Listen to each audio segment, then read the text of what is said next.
Hello traders, Steve Gans here, and welcome to the weekend update for Sunday, January 4th, 2026. So, as you know, I did not do a weekend update last weekend because we're kind of in this holiday doldrums, if you will. As you're going to see, volume was way off. As a result of volume being way off, bid-ask spreads get extremely wide, and for shorter term traders, I just don't consider it to be a viable environment, particularly this year with the way that the holidays landed right smack in the middle of the week. Sometimes if those land at one end of the week or the other, you still might have a few tradable days in there where volume might be up a little bit. If I take a look at SPX, as I had already mentioned, volume is extremely low here over the holidays. That means bid-ask spreads were very wide, and it's just not a tradable environment for short-term traders. That should start to alleviate itself here this next week. There's a couple major announcements coming out on Monday and Tuesday. I think the ISM, the manufacturing index, is on Monday, and then the PMI is going to be on Tuesday.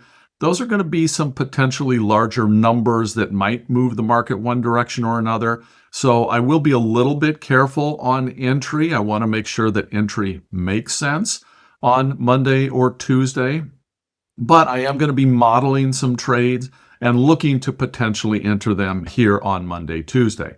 But we can see that the SPX is holding up quite well. It did, of course, have a couple of dips here, but nothing too traumatic. Right now, everything looks like it's setting up for largely a chop sideways in this 6,700 to probably 6,900 range, maybe for another week or two, which is pretty good if that plays out that way for specifically some of the trades that I do. Again, not a lot of data to really build an analysis on when volatility and volume are as low as they have been the past couple weeks. So SPY is going to look almost exactly the same, of course, as is the S&P futures. We can see again, volume very low there. S&P futures, same thing, volume extremely low over the past couple of weeks. Volatility also very low. There's no fear in the market right now. And again, people just weren't active over the last couple of weeks. So even if a little fear had come in, I don't know that there were many traders paying enough attention that they were going to run out and start buying those protective puts, which is what would have given the VIX a higher level reading. So for right now, volatility is extremely low.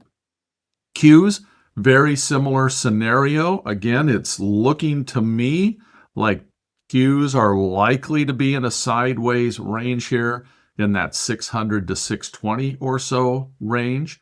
The volatility on the Qs also quite low, so no real fear of volatility there. Take a look at IWM, which did break, as you recall, a week or two ago here, broke to all new highs, had never been that high. Closest it came was about 2.5 years ago or so. It was up in that general area, but this does represent a breakout to all new highs in IWM. Now, it also has pulled back. Right now, my projection would also be probably a sideways range in that 245 to 255 range for the first couple of weeks maybe of January until we see if some new direction gets established.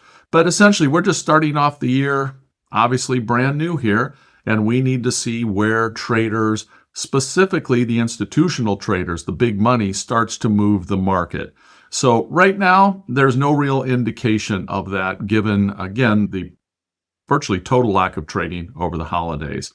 The volatility here in IWM, exceedingly low, so no real fear in the IWM when it comes to volatility. And then finally, gold. As you recall, gold, I had painted this whole cup and handle pattern, and I said that handle, more often than not, when you break out to the upside here over the thinly traded holiday period, we did get a very nice breakout to the upside. And then it pulled back, and it pulled back right to where this handle is. Pretty typical.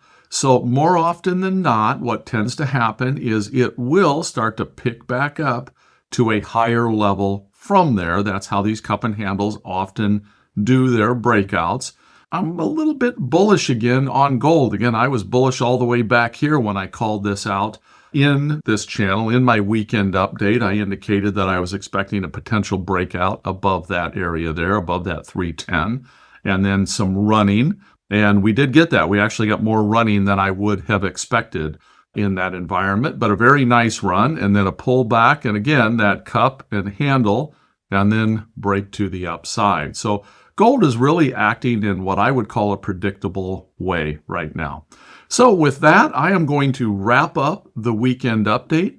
Thanks so much, everyone, for checking it out, and we'll look forward to seeing you next weekend after we have some volume come into our markets and we have a little bit better sense as to where the big money might be moving the market here in the first quarter of 2026. So take care and Happy New Year, everyone. Bye.